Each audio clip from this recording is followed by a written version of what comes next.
오늘 우리에게 주시는 하나님의 말씀 이사야 60장 1절에서 5절부터 보겠습니다. 이사야 60장 1절부터 5절에서 보겠습니다. 우리 다 같이 읽습니다. 일어나라 빛을 발하라 이는 내 빛이 이르렀고 여호와의 영광이 내 위에 임하였음이니라. 보라 어둠이 땅을 덮을 것이며 캄캄함이 만민을 가리려니와 오직 여호와께서 내 위에 임하실 것이며 그의 영광이 내 위에 나타나리니 나라들은 내 빛으로 왕들은 비치는 내 광명으로 나아오리라. 내 눈을 들어 사방을 보라 무리가 다 모여 내게로 오느니라. 내 아들들은 먼 곳에서 오겠고 내 딸들은 안기어 올 것이라. 그때 내가 보고 기쁜 빛을 내며 내 마음이 놀라고 또 화창하리니 이는 바다의 부가 내게로 돌아오며 이방 나라 재물이 내게로 옵니다. 아멘. 저는 오늘 이 말씀으로 일어나라 빛을 발하라 하는 제목으로 잠시 말씀을 나누고자 합니다. 우리는 이제 마지막 때의 마지막 시점을 살고 있습니다. 2025년은 아마 이제 우리가 마지막 때 중에서 마지막을 살고 있다는 것을 명확하게 알 수 있는 그런 해가 될 거라고 저는 생각을 합니다. 아마도 마지막 때는 그 1948년 이스라엘이 갑자기 나라가 생겨서 독립하는 그때부터 시작되었다고 볼 수가 있습니다. 왜냐하면 신명기 4장 30절에 이런 말씀이 있어요. 이 모든 일이 내게 임하여 환난을 당하다가 끝날에 내가 내 하나님 여호와께로 돌아와서 그의 말씀을 청종하리니 끝날에 돌아온다. 하나님께로 돌아오겠다. 이스라엘 백성들이. 이게 모세가 이미 가나안 땅에 들어가기도 전에 너희들이 이제 그 땅에 들어가면 거기서 우상 숭배하다가 이제 다 하나님의 징계를 받아서 열방에 다 뿔뿔이 흩어지고 그리고 나서 마지막 때에 다시 돌아올 것이라고 그렇게 막 예언하는 그런 말씀입니다. 그러니까 이 마지막 때 이 끝날에라고 한 이 단어가 히브리어로 아하리트라는 단어인데 이거는 완전히 그냥 끝이 아니라 완전히 거의 끝인 그런 상태를 얘기하는 겁니다. 그러니까 마지막 때에 이스라엘 유대인들이 다시 이스라엘 땅으로 돌아오고 거기서 다시 하나님을 경배하게 되는 그것이 이제 마지막의 시작이라고 말씀드릴 수가 있는 거죠. 그래서 이제 이스라엘이 건국된 지 77년이고 대한민국도 같은 해에 이제 건국이 되었죠. 그러다가 제가 2012년에 주님께서 이제 마지막 때가 시작되었다 이렇게 말씀을 하셨는데 이제 그때부터도 벌써 이제 13년이 지났어요. 그 13년 동안 지난 13년 동안 국제 정세에 많은 변화가 있었고 지난 수년간은 그 변화가 가속화되는 그런 시기였다고 볼 수가 있습니다. 특히 중동에서 일어나고 있는 변화는 이제 정말 마지막 때를 향해서 가고 있다는 생각이 듭니다. 우리가 중동에 관심을 가져야 되는 이유는 성경의 무대가 중동이기 때문에 그래요. 세상에 미국과 같은 강대국이 있고 러시아가 있고 이런 강대국들이 있지만 성경의 무대는 그 나라가 아니라 중동 지방, 이스라엘을 중심으로 한 중동 지방이 성경의 무대예요. 그러니까 거기서 일어나는 일들을 유심히 관찰을 하면 지금 우리가 어느 단계에 와 있는지 어느 정도 짐작을 할 수 있는 그런 인디케이터 같은 것이 되는 거죠. 최근에 이제 시리아의 아사드 정권을 무너뜨린 HTS 조직이 이제 그래서 지금 일단 시리아 지역을 장악하고 있는데 이 HTS 조직이 터키의 지원을 받고 있지 않습니까? 그래서 이제 앞으로 몇 년 동안 시리아 내에 여러 정파들을 규합하기도 하고 뭐 이런 분란도 있고 그러겠지만 만약에 HTS가 계속해서 시리아의 정권을 장악하고 유지를 한다고 하면 그거는 이제 성경에서 곡과 마곡의 전쟁의 그 대상이 되는 터키가 바로 이스라엘과 접경하게 된다는 뜻입니다. 그래서 곡과 마곡의 전쟁이 지금부터 준비되고 있다고 말씀드릴 수가 있을 것 같습니다. 이 마지막 때를 향해서 가고 있는 이 징조가 이런 것만이 아니죠. 예수님께서는 제자들이 이제 마지막 때에 대해서 여쭈었을 때 거짓 선지자에 대해서 이제 경고하시고 전쟁, 지진, 기근 이런 것들이 있을 것이라고 하는 말씀을 하셨는데 우리가 살아가고 있는 이 시대는 어느 때보다도 삶을 위협하는 일이 많아지고 있고 전쟁도 그치지 않고 있으며 기후가 일상을 벗어나서 굉장히 많은 어려움을 겪고 있고 또 지진도 잦아지고 전염병의 위협도 증가하고 있습니다. 지난해 연말 12월 26일에 미국의 질병통제센터가 새로운 조류독감의 변종이 발견됐다라고 발표를 했어요. 근데 이게 아마 새로운 팬데믹이 될지도 모른다는 그런 생각이 듭니다. 이게 우한 바이러스처럼 인위적으로 만들어진 것인지 확실치는 않지만 어쨌든 그럴 정황상 그럴 수도 있겠다는 생각이 듭니다. 그래서 금년에는 이런 그 전염병, 그 코로나보다도 훨씬 강력하다 그래요. 그런 전염병이 돌 수 있고 우리가 지금 살아가는 시대가 정말 사악한 자들의 시대에 살고 있다. 저는 이런 생각을 합니다. 역사상 이렇게 사람이 악해진 적이 없었다. 어떻게 사람이 인위적으로 바이러스를 동물의 바이러스를 인간에 잘 옮길 수 있도록 연구를 해서 그걸 만들어서 퍼뜨리냐 말이죠. 세상에 이렇게 악한 사람들이 어디 있습니까? 생각을 못했던 그 악한 자의 대표로 뭐 히틀러 같은 사람을 이야기하지만 히틀러와 비교가 안 될 만큼 악한 일을 하고 그 악한 일을 주도한 사람을 경호하기 위해서 미국 정부가 1년에 수백억의 예산을 쓴다 그래요. 한 사람을 경호하기 위해서. 그리고 바이든 대통령은 그 사람이 기소되기도 전에 그 죄가 뭔지 드러나기도 전에 그가 한 모든 일들에 대해서 사면을 해버렸어요. 이런 악한 시대에 우리가 지금 살고 있죠. 원래 국가 권력이라는 것은 악을 억제하고 선을 도모하는 데 사용되는 것, 이것이 기본적인 기능입니다. 이것이 그 핵심적인 기능인데 오늘날 많은 정부들은 잘못된 그 진보 사상을 관철하는 도구로 국가 권력을 사용한단 말이죠. 그래서 이렇게 악이 구조화되고 제도화되니까 인류를 아주 쉽게 파멸로 몰아가고 있음을 볼 수가 있습니다. 가령 젠더 아이덴티티 이런 것들을 미국의 그 진보 정권이 들어서면 미국 외교의 중심 주제 중에 하나가 그 사상을 퍼뜨리는 거예요. 그래서 이제 제3세계 국가들에게 원조를 줄 때 너희가 동성애를 허락하고 합법화하면 우리가 원조 1억 불을 주마. 이런 제안을 개발도상 국가들에게 많이 합니다. 실제로.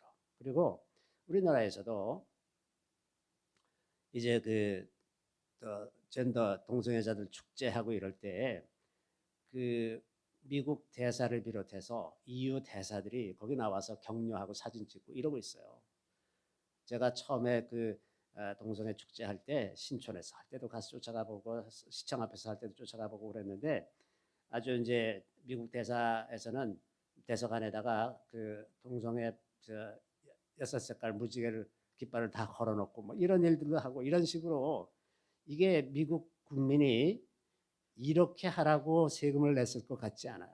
근데 그렇게 돈을 쓴단 말이죠. 또 미국 군대에서는 오바마 시절에 성전환 수술을 무료로 해준다고 해가지고 많은 군인들이 성전환 수술하고 게다가 평생 이제 호르몬 제제를 먹어야 되는데 무료로 다 준다 평생. 이래가지고 이제 많은 멀쩡한 사람들을 다 성전환 수술하게 만들고 그래서 미국 군대가 그 트랜스젠더들의 성지 같은 곳이 된 이렇게 지금 세월을 지내왔단 말이죠. 이런 그 사악한 일들이 정부 수준에서 이루어지고 있다는 것이 참으로 안타까운 일이죠. 아마 미국 국민들이 이 모든 사실들을 제대로 다 안다면 아마 기절을 했을 겁니다. 그래서 지금은 전통적으로 국가에 기대하던 선한 기능이 이제는 그 기대할 수가 없고 의심하고 감시해야 되는 대상이 됐습니다. 또 금년에는 1929년 대공황에 못지않은 큰 공황이 있을 거라는 말도 많이 있습니다.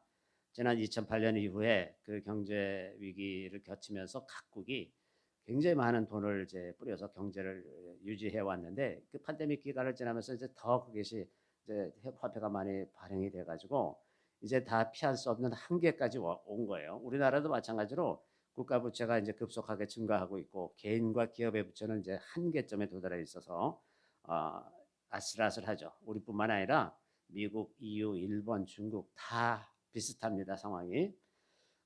이런 비슷한 상황에 플러스 미국이 세계 공급망을 재편하고 그 중국을 따돌리면서 이제 그 남은 그 중국, 러시아, 인도, 브라질, 남아연방 이런 브릭스 국가들이 지난 작년 10월달에 이제 모여서 카자흐에서 모여서 회의하면서 새로운 국제 결제 시스템과 국제 결제 통화를 만들기로 했는데 이것이 굉장히 현실적인 방안을 만들었어요. 그것이 이제 그 가상화폐를 기반으로 한 결제 시스템을 만들어서 지금 현재 사용하고 있는 국제 결제 시스템은 미국이 주도해서 오래전에 만들어서 굉장히 비용도 많이 들고 시간이 많이 걸리는 그런 한계가 있는데 지금 새로 만든 시스템은 비용도 거의 안 들고 순식간에 확인할 수 있고 개인이 직접 어느 외국의 누구한테 송금을 하면 그 자리에서 확인이 되는 이런 시스템을 만들었단 말이죠.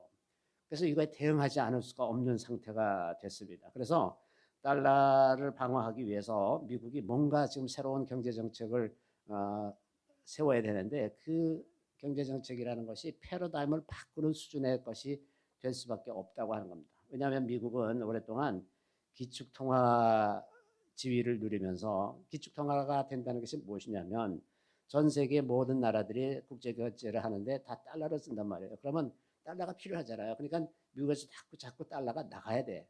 그러니까 달러를 자꾸 찍어내야 돼. 그러니까 미국은 어떻게 말하면 인쇄업을 해가지고 엄청 많은 세상의 재물을 다 사서 마음대로 썼어. 그동안 잘 썼어요.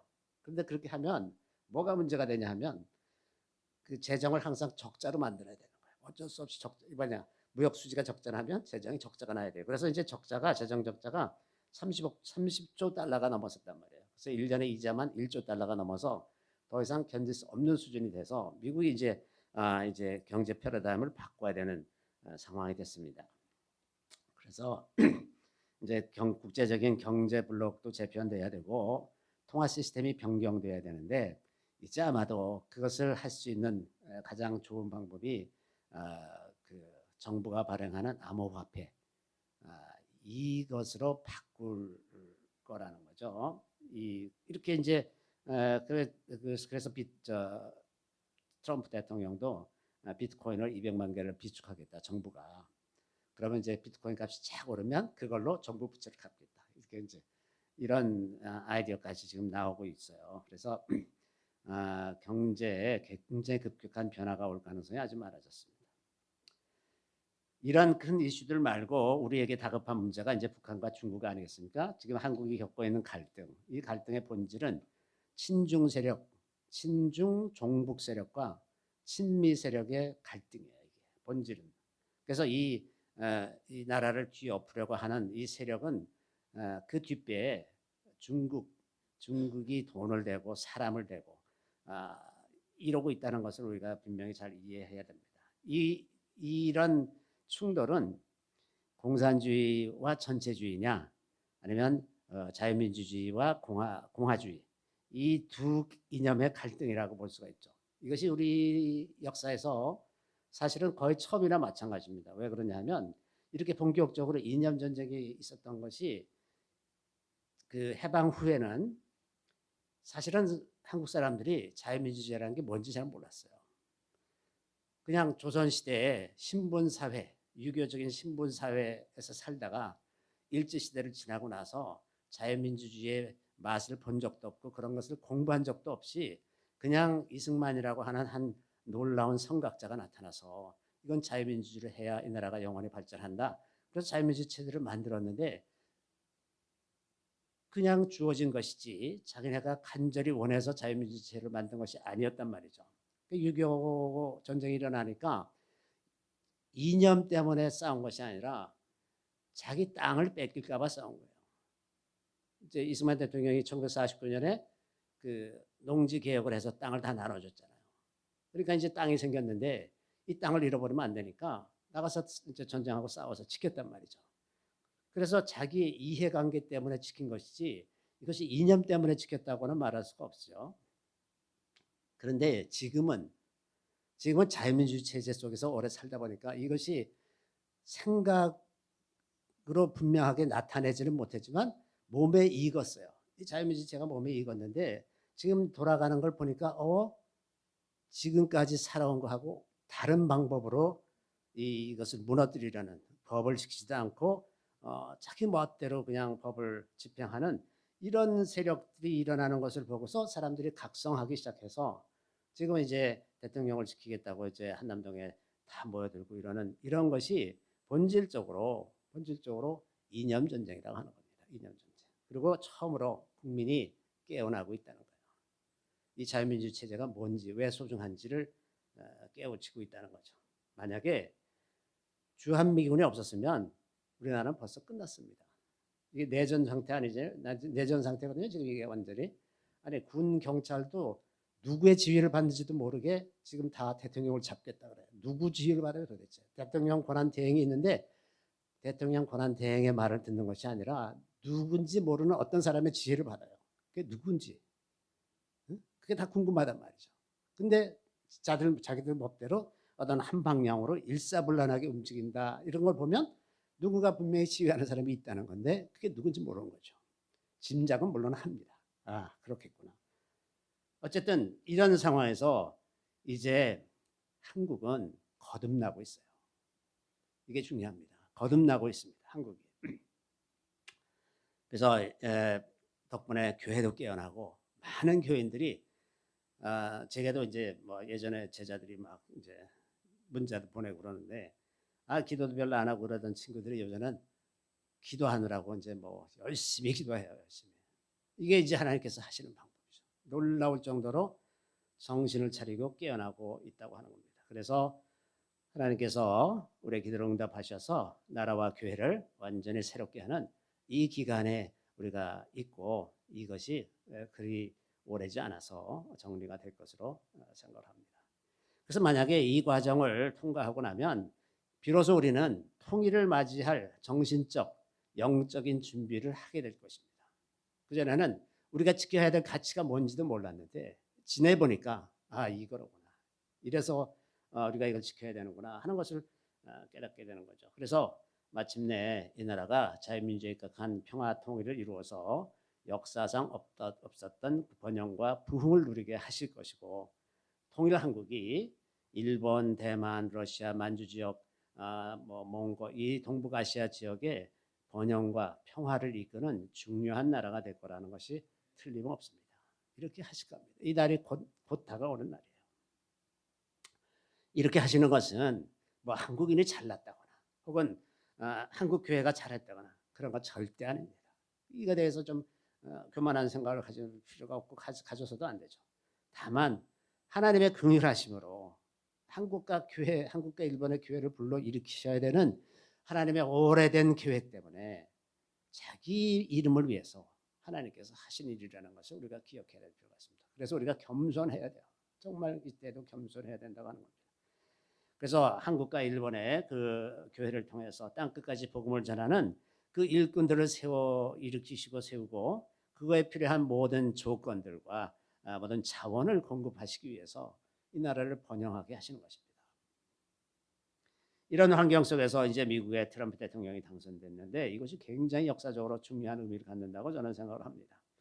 미국이 그동안 클린턴, 오바마 시절을 지나면서 굉장히 급속하게 좌경화돼서 미국이 거의 무너져가고 있었어요. 거의 무너져가고 있었는데 트럼프가 다시 자유민주주의와 공화주의를 지키고 전파하는 나라로 거듭났습니다. 지금 거듭나고 있어요. 놀랍게 다 변했어. 어저께 X 트위터에 올라온 거 보니까 마크 주커버그가 지난번 2020년 대통령 선거 때 자기 돈을 엄청 많은 돈을 들여서 부정선거에 가담을 했어요. 그래서 부정선거를 하기 위한 그 투표용지 회수함을 임의로 아무데나 다 세워놓고 거기 이제 부정선거 막 아무나 투표하게 하고 거기다 모은 거 이런 걸 다 집계해서 또 갖다 주고 뭐 이런 일을 주커버그가 앞장서서 했어요. 그랬다가 이제 죽게 생겼잖아요. 이제 트럼프가 되고 나니까 제발 나 좀 만나달라 그래갖고 이제 마라라고에 가서 싹싹 빌고서 만나고 쫙 엎드렸는데 어제 나온 뉴스가 뭐냐 하면 CEO를 바꾼답니다. 보수주의자 모든 이들에게 공평하게 정보를 나눌 수 있어야 된다라고 주장하고 이제 주커버그가 하고 있는 뭐죠? 그게 페이스북이나 뭐 이제 구글이나 이런 데서 그 왜곡하는 것을 굉장히 비판하던 사람을 CEO로 앉혔어요. 완전히 항복했죠. 완전히 항복. 이제 미국이 이렇게 다시 거듭나고 있습니다. 거듭나고 있어서 유럽 대부분의 국가는 이미 다 쇠퇴하고 있지만 미국이 유대 기독교 문명을 다시 일으켜 세우는 그런 자리로 이제 탈바꿈하고 있는 거죠. 지난 10년 동안 캐나다를 통치했던 트루도 수상, 이 사람이 재임 기간 동안에 계속해서 친중 그리고 친이슬람 정책을 폈어요. 그 난민들 중에서 시리아의 난민들이 생기는데 거기서 기독교 난민들도 많이 있었는데 기독교 난민들은 안 받고 이슬람 난민들만 받았어요. 이슬람 난민만.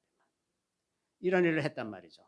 그리고 계속해서 친중 정책을 하고 이제 이러다가 이제 캐나다가 완전히 이제 피폐해져서 그 최근에 이제 그 트럼프 대통령이 미국의 51번째 주가 되면 어떠냐 하고 놀렸잖아요.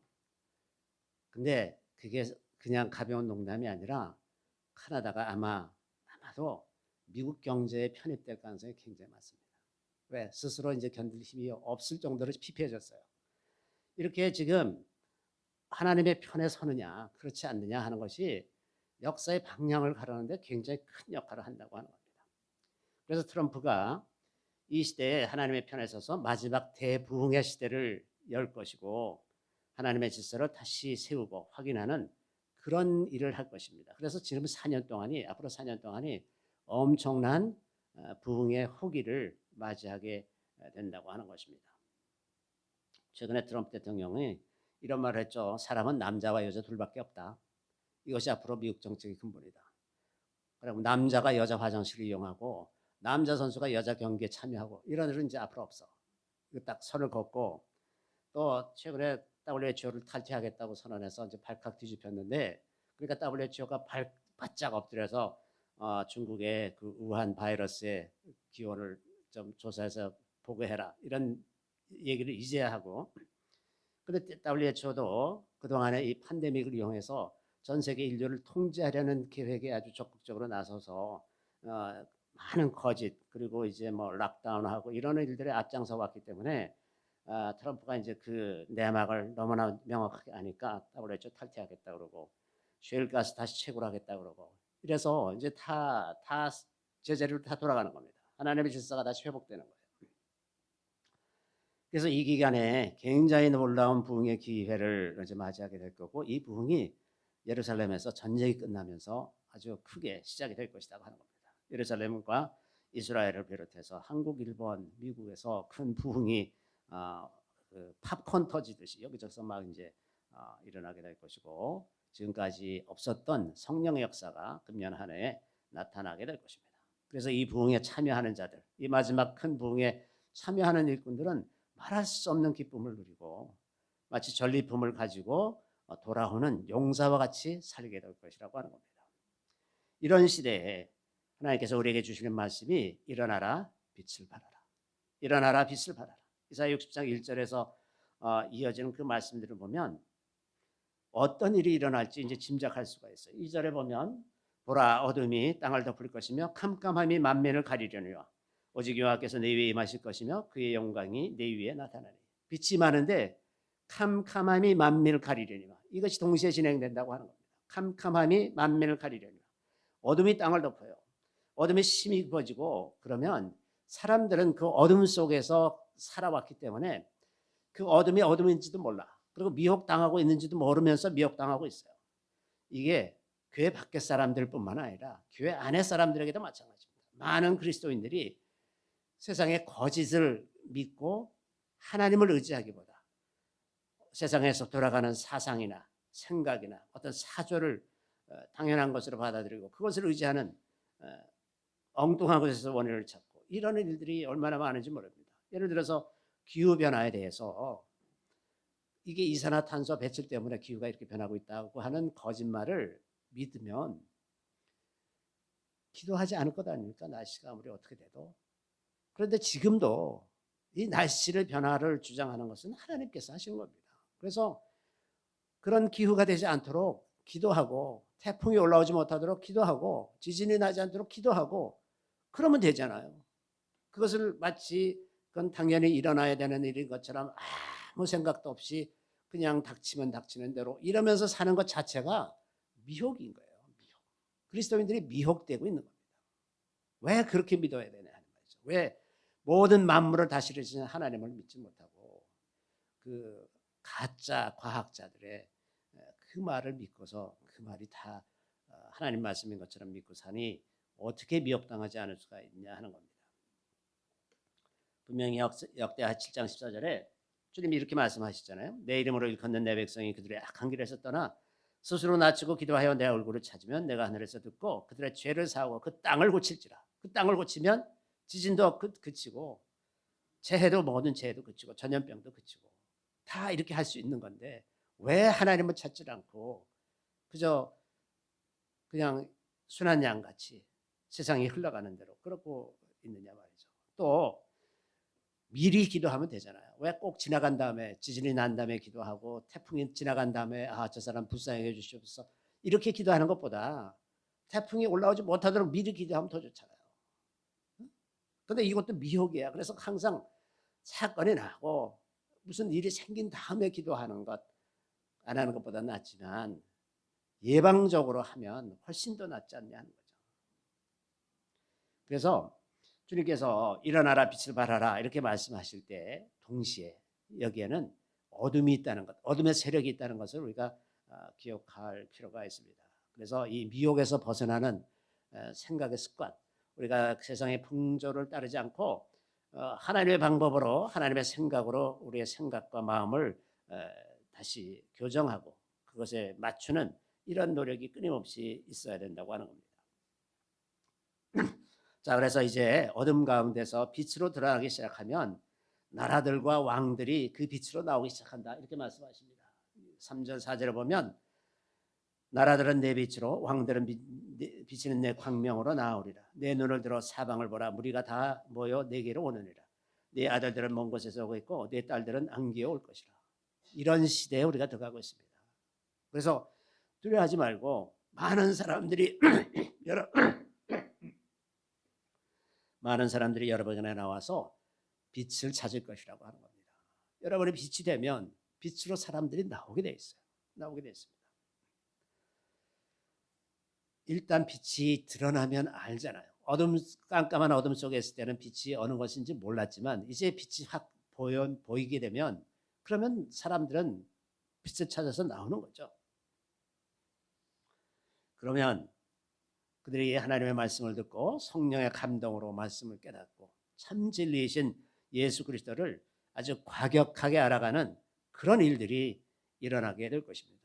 이러한 일에는 빈부귀천도 없고 남녀노소도 없고 어린아이가 나올 수도 있고 노인네가 나올 수도 있고 병자 건강한 사람 모든 사람이 다 빛으로 나오기를 갈망할 것이라고 하는 겁니다. 또 좋은 소식은 이 사람들이 몰려오는 것과 아울러서 재물이 몰려옵니다. 재물이. 여기 5절에 보면 그때 내가 보고 기쁜 빛을 내며 내 마음이 놀라고 또 화창하리니 이는 바다의 부가 내게로 돌아오며 이방 나라들의 재물이 내게로 옵니다. 사람들이 몰려오고 재물이 몰려옵니다. 이런 시대입니다. 금년이 이런 시대의 시작입니다. 세상이 심히 혼란스럽고 어둡고 경제적으로 큰 위기가 온다고 하더라도 그 가운데서 재물이 빛이 되는 하나님의 백성들에게 몰려올 것이라고 하는 겁니다. 언제나 부흥에는 경제적인 부흥도 같이 따랐어요. 경제적인 부흥이 있어야 그 부흥이 지속될 수가 있기 때문에 물론 그 경제적인 부흥이 오는 것을 보고 그 다음에 배불러서 그 자리에서 꼼짝도 않고 그냥 됐다 이제 더 이상 할 필요 없다 이라고 생각하는 사람들도 생기죠. 물론 그 자리에 앉아있는 사람도 생기지만 계속해서 그 불을 필요한 데 흘려보내면서 계속해서 하나님께서 우리를 통해서 일하시도록 그렇게 우리의 마음을 먹고 그렇게 해나가면 하나님의 부가 계속해서 주의 백성들을 통해서 흘러들어가게 하실 것이라고 하는 겁니다. 그래서 우리가 지금 이런 영광시대스러운 그런 시대로 들어가고 있습니다. 정말 놀라운 시대, 역사상 많은 믿음의 선배들이 이 때를 사모하면서 아마 살았을 것 같아요.